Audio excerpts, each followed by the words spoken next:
Right, ఇక డిబేట్లో participate చేస్తున్నారు బండారు రామ్మోహన్ రావు గారు, senior analyst and senior journalist. అలాగే గౌరీ సతీష్ గారు, కాంగ్రెస్ అధికార ప్రతినిధి అండ్ బీజేపీ నాయకులు. అల్జాపూర్ శ్రీనివాస్ గారు స్టూడియోలో నాతో పాటు ఉన్నారు. వాసుదేవరెడ్డి గారు, బీఆర్ఎస్ నాయకులు. అందరికీ నమస్కారం అండి. ముందుగా రామ్మోహన్ రావు గారు, మీతో స్టార్ట్ చేద్దాం సార్. సో ఈ Palamuru Rangareddy lift irrigation scheme గురించి, వాటి అనుమతుల గురించి, ఆ తర్వాత కృష్ణా జలాల వాటా, ఈ ఏపీ తెలంగాణ మధ్య కేంద్ర ప్రభుత్వం అనుమతులు ఇవ్వకుండా ఎందుకు తాత్సారం చేస్తుంది, ఇవన్నీ మాట్లాడదాం సార్. దానికంటే ముందు ఇవాల్టి వైరల్ న్యూస్, ట్రెండింగ్ న్యూస్ ఏదైనా ఉంది అని అంటే టోటల్ సోషల్ మీడియాలో ఒకటే న్యూస్ ఉంది. అది అసెంబ్లీలో సీఎం రేవంత్ రెడ్డి మన మాజీ సీఎం కేసీఆర్ దగ్గరికి వెళ్ళి ఆయన కరచాలనం చేయడము, ఆయన యోగక్షేమాల గురించి ఆరా తీయడం అనేది చాలా ట్రెండింగ్గా ఉంది. సో మొత్తానికి ఇది ఒక కొత్త ఒరవడిని సృష్టించబోతుందేమో అనేటువంటిది. ఎందుకంటే నిన్న మొన్నటి వరకు ఒకళ్ళపై ఒకళ్ళు కారాలు మిరియాలు నూరుకున్న వాళ్ళు ఇవాళ అసెంబ్లీలో చేతులు కలుపుకోవడం అనేది ఒక కొత్త ఇదిగా జనాలకి కొత్త మంచి కూల్ న్యూస్ లాగా అనిపించింది చలికాలం. రైట్, ఎస్, ఓకే రామ్మోహన్ గారు, ఇక మన విషయానికి వచ్చేద్దాం.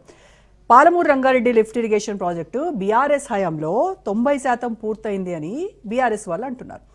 ఇటు కాంగ్రెస్ ఏమంటుంది, 27,000 కోట్లు ఉత్తి పుణ్యానికి వృధాగా చేశారు, అంత డబ్బు వేస్ట్ చేసినటువంటి అప్పటి ప్రభుత్వం బీఆర్ఎస్. అయితే వాస్తవంగా ఈ ప్రాజెక్ట్ ప్రజెంట్ స్టేటస్ ఏంటి సార్? మీరు కూడా అంటే ప్రాజెక్టులన్నీ చూస్తూ ఉంటారు, వీటి కోసం మీరు అధ్యయనం చేశారు. సో అసలు ప్రజెంట్ స్టేటస్ ఏంటంటారు? అసలు ఎంత శాతం నిజంగా పూర్తయింది? ఈ డబ్బంతా వృధా అయిందా? నిజంగా లాభం దాన్ని కరెక్ట్గానే ఖర్చు పెట్టారా? ఏంటి మీ అంచనా? మీకు అట్లాగే మిత్రుడు శ్రీనివాస్ గారికి, గౌరీ సతీష్ గారికి, వాసుదేవరెడ్డి గారికి, రాజ్ న్యూస్ ప్రేక్షకులు నమస్కారం. మీరన్నట్టే ఒక్క నిమిషం నేను అసెంబ్లీ వాళ్ళ సుహృద్భావ వాతావరణం జరిగింది, దాన్ని అభినందించాను మనందరం కూడా. ఎందుకంటే స్వయంగా ముఖ్యమంత్రి గారు లేచి ప్రతిపక్ష నాయకుడి దగ్గరికి పోవడం గౌరవ సూచకం. ఒక 10 ఏళ్ల ముఖ్యమంత్రి, ప్రతిపక్ష నాయకుడు, దాంతో పాటు తెలంగాణ ఉద్యమ నేత ఆయన దగ్గర పోవడం చాలా మంచిది. రేవంత్ రెడ్డి గారిని నేను అభినందిస్తున్నాను. నిన్న మొన్నటిది బాహలైపోయింది, నిన్నటిదంతా పోయింది, నిన్న మొన్న అరుచుకుందంతా పోయింది. ఇవాళ సభా సాంప్రదాయాన్ని బాగా కాపాడారు, రేవంత్ రెడ్డి గారిని అభినందించాలి. దాంతో పాటు కేసీఆర్ గారు కూడా ఆయన వస్తుంటే లేచి నిలబడ్డారు. అది కూడా కొందరు లేచి నిలబడలే, వాళ్ళ సంస్కారాన్ని పక్కన పెడతాం. కానీ మిగతా వాళ్ళందరూ ఆల్మోస్ట్ ఇటు పక్కన రేవంత్ రెడ్డి గారు ఎంబడి మంత్రులు వచ్చారు, కొందరు ఎమ్మెల్యేలు వచ్చారు, అటు పక్క కూడా బీఆర్ఎస్ శ్రేణులందరూ నిలబడ్డారు. దాంతో పాటు 2-3 మాజీ మంత్రులు అయితే నమస్కారం పెట్టారు స్వయంగా మన రేవంత్ రెడ్డి గారు. ఇది మంచి సూచన అంటున్నారు. అంటే రేపటి అంటే మునుము మంచిగానే ఉంటుందని అనుకోవాలి. ఎందుకంటే ఏదైతే రేవంత్ రెడ్డి గారు మాట ఇచ్చారు కదా, మీ గౌరవాన్ని భంగం కలిగించాము, మీరు వస్తే మీ మర్యాద మీకు కాపాడతామన్నారు. ఆ కాపాడే ప్రయత్నంలో మొదటి రోజు సభ సజావు సాగింది. కొంచెం నాలాంటి వాళ్ళందరికీ ఒక పించింగ్ ఏంటంటే, ఏదైతే సంతాప తీర్మానాల కరెక్ట్గా కేసీఆర్ గారు ఉండేది అంటున్నాను, స్పష్టంగా చెప్తున్నారు. ఎందుకంటే నా మిత్రుడు వారు గారి ఆ 2 తీర్మానం జరిగేదాకా ఉండేది 90 నిమిషాలు మొత్తం జరిగింది కదా సభ. అంతా ఉంటేమైంది, వాళ్ళ వివాదాలు లేవు, పంచాయతీ లేదు, అంశాలు కూడా వివాదాస్పద అంశాలు ఏది లేకుండా 0 అవ్వరు, మాట్లాడారు. కనీసం 10 నిమిషాలు ఉంటే ఈ 2 అయ్యేది.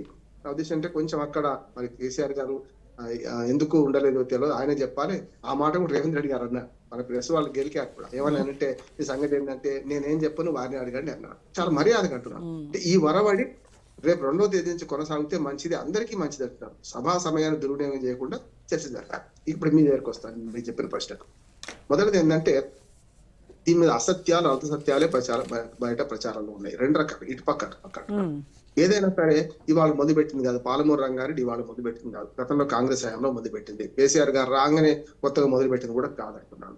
దాని మునుము అంటే దాన్ని కొనసాగించడంలో 10 ఏళ్ల ఆలస్యం అయితే అయింది కదా అంటున్నాను. ఇప్పుడు 10 ఏళ్ల ఆలస్యంలో ఇలా పవన్ తలా పిడికడు వాళ్ళు మొదలు పెట్టారు, వీళ్ళు కొనసాగించే క్రమంలో చూసుకుంటే ఈ 2 ఏళ్లుగా ఏం జరగలేదని కూడా ఒక మాట వస్తుంది. అంటే ఈ 2 ఏళ్లుగా తట్టడి మట్టెత్తి పోసారా అని కేసీఆర్ గారు అన్నారు కదా. నిజం, ఎందుకంటే 2 ఏళ్ళ జరిగింది ఏంటి, అంతకుముందు కూడా జరిగిందంటే పర్మిషన్ రావడానికి ఇంత టైం పడితే కాళేశ్వరానికి, గోదావరి నదీ జలాల విషయంలో ఏదైతే శ్రద్ధ చూపించారో దక్షిణ తెలంగాణ విషయంలో అంత శ్రద్ధ చూపించలేదు అనేది మాత్రం వాస్తవం. కనపడుతుంది కదా, అప్పుడు ముంజేది కనడానికి అర్థం ఎందుకని. అందుకని ఏమంటా అంటే, రేపటి నుంచి సభ జరిగే దానిలో ఇవాట్లాగా జరుగుద్దని ఊహిస్తాడు. ఇవాళ మొదటి రోజు బాగానే ఉంది. అందుకని ఎప్పుడు కూడా మనకు వార్తల్లో ఏమంటా మనం వార్త ప్రమాణాలు ఎట్లా ఉంటాయంటే, మన పులి మనిషిని గడిస్తే వార్త కాదు, మనిషి పులిని గడిస్తే వార్త. ప్రతిపక్ష నాయకుడు వస్తే వార్త కాదు. అంటే గతంలో నిజంగా ఇప్పటికి వస్తే ప్రతిపక్ష నాయకుడు రాకొచ్చిన కింద వార్త అయింది.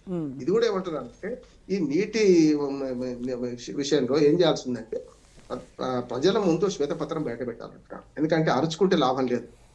సభలో సజావుగా చర్చలు జరగాలి. సభా సమయాన్ని వృధా చేయొద్దు. దాంతో పాటు సభలో మనకు చర్చలో ఎప్పుడు వేడి పుట్టొద్దు, వెలుగు పుట్టాలి. చర్చలో ఎన్లైట్ కావాలి. మనందరం కూడా అందరికి ప్రజలకు వాస్తవాలు తెలవాలి. దానికి ఏం చేయొచ్చు అంటే ప్రభుత్వం ఏమో శ్వేతపత్రం విడుదల చేసి అయ్యా ఇప్పటిదాకా మొదలు పెట్టింది ఇప్పటిదాకా గత తెలంగాణ రాకముందు ఈ పనులు జరిగినాయి, తెలంగాణ వచ్చినాక ఈ పనులు జరిగినాయి, ఈ 10 ఏళ్ళు ఇది జరిగింది, ఈ 2 ఏళ్ళలో మేము ఏం చేసినాం బయట పెడితే అయిపోద్ది. రికార్డ్స్ అన్ని ప్రభుత్వం దగ్గర ఉంటాయి. అంటే సమాచార హక్కు ప్రకారం అయితే శాసనసభ పార్లమెంట్ సభ్యులకి ఏ సమాచారం అందుబాటులో ఉంటుందో అది అందరికి ఇవ్వచ్చు కదా, ఇస్తే అయిపోతుంది. లేకపోతే ఏమవుద్దంటే త్వంశుంటా అంటే త్వంశుంటా, మీరు ఈ పాపానికి బాధ్యులు, మీరు 10 ఏళ్ల ప్రభుత్వం అని చెప్పి కాంగ్రెస్ అంటది. కాదు మొదలు పెట్టింది మీరు కదా, అప్పటి నుంచి ఏం చేశారు, ఈ 2 ఏళ్ళు ఏం చేస్తున్నారు టీఆర్ఎస్. ఈ రెండింటి మధ్యన ఏమైందంటే అసలు చర్చ పోతుంది అంటున్నాను. కనుక దీని మీద చేయాల్సిన పని ఏంటంటే ఇప్పుడు 90 టీఎంసీల గురించి ఇద్దరు మన వ్యాఖ్యలు విన్నాం కదా, పక్కన ఉత్తమ్ కుమార్ రెడ్డి గారిది, అట్లా హరీష్ రావు విన్నాం. ఈ 2 వాస్తవమే అంటున్నాను. 2 కనపడుతున్నాయి కదా. అసలు 45 టీఎంసీలు గోదావరి అంటే ఏదైతే పట్టిసీమ ద్వారా ప్రకాశం బ్యారేజీకి తరలించే నీళ్లలో 80 టీఎంసీలు మిగులు జలాలుగా మన కృష్ణా జలాల వాటా పై రాష్ట్రాలకు ఇవ్వాలి. అంటే 21 టీఎంసీలేమో మన కర్ణాటకకు, 14 టీఎంసీలు మహారాష్ట్రకు, మనకు 45 టీఎంసీలు ఇటు తెలంగాణకి ఇవ్వాల్సి ఉండే. ఆ 45 టీఎంసీల సంగతి ఏంటి అని కేసీఆర్ గారు అడిగారు మొన్న కదా. ఆ 45 టీఎంసీల సంగతి చెప్పడానికి వెనక ముందాడి ఇప్పుడు ఉత్తమ్ కుమార్ రెడ్డి గారు ఏమంటున్నారంటే ఆ 45 తర్వాత వస్తే మన కృష్ణా జిల్లాలో 45 వాటా ఉన్నది కదా, సాధించుకుందాం అన్న. ఒక్కసారి మనం గతంలో పొరపాటు జరిగింది. తాత్కాలిక ఒప్పందం అనే 299 టీఎంసీలకు మనం తెలంగాణ వచ్చిన కొత్తలో వస్తుందో రాదో అన్నప్పుడు వస్తుంది కదా, 7 మండలాలు పోతే ఏంది, ఈ 299కి తాత్కాలిక ఒప్పందం కుదుర్చుకుందాం కొంచెం ఏమరిపడతారు ఉంటే ఏమైంది చూసింది కదా, మాయం చేసింది. ఇప్పుడు ఏమైంది, 299 ఫిక్స్ అయ్యే పరిస్థితి ఉంటే ఇప్పుడు కాంగ్రెస్ పార్టీ వాళ్ళు ఏమంటున్నారు, ఇప్పుడు ఈ ప్రభుత్వం 700 టీఎంసీలు మాకు రావాలంటుంది. ఎందుకంటే అటే తక్కువనే కావాలి, ఇటే 500 టీఎంసీలు కావాలంటుంది. అటే తక్కువ ఇటే ఎక్కువ కావాలంటుంది. కేసీఆర్ గారు ఏమన్నారు, ఒక ప్రతిపాదనలు పంపారు, 50-50 అని మంచండి. కనీసం 812 టీఎంసీల్లో 400 చిల్లరలు రావాలి, 450 టీఎంసీలు రావాలని వీళ్ళు అంటున్నారు. ఇక్కడ జరిగేది ఏంటంటే అసలు విన్ సొల్యూషన్ కావాలంటున్నాను. రేపు చర్చలో కేవలం వాళ్ళ వైఫల్యాల మీద వీళ్ళ వైఫల్యాల మీద వాళ్ళు మాట్లాడితే మళ్ళీ రచ్చగానే జరుగుతుంది కానీ చర్చ జరగదు. ఇప్పుడు చేయాలంటే గత సేతు బంధనం అవసరం లేదు. గత అయిపోయింది, గత ఇప్పుడు చేయాల్సింది ఏంటంటే తెలంగాణ హక్కులు సాధించుకోవడం ఎట్లా అనే దాని మీద ఆలోచించాలంటున్నాడు. ఇప్పుడు సభలో 5 పక్షాలు ఉన్నాయి. మొట్టమొదటి 66 సీట్లతో కాంగ్రెస్, మిత్ర పక్షం 1 సిపిఐ 67 సీట్లు ఉన్నాయి వాళ్ళకు, 37 సీట్లేమో బీఆర్ఎస్ కు ఉన్నాయి. 8 సీట్లు 3వ పక్షంగా బీజేపీ ఉన్నది, 4వ పక్షంగా ఎంఐఎం ఉన్నది. 5 పక్షాల మీద బాధ్యత ఉంది అంటున్నాడు. ఒక మాట చెప్పిన ముగిస్తాను. వాళ్ళు చేయాల్సిన పని ఏంటంటే చర్చలో ఏది జరిగిందో ఒకరి మీద ఆరోపణలు చేసుకుంటే మాత్రం మళ్ళీ రచ్చగానే మారుతుంది. ఇప్పుడు చేయాల్సింది బీజేపీ ముఖ్యంగా కేంద్ర ప్రభుత్వం మీద బాధ్యత ఉంది అంటున్నాను.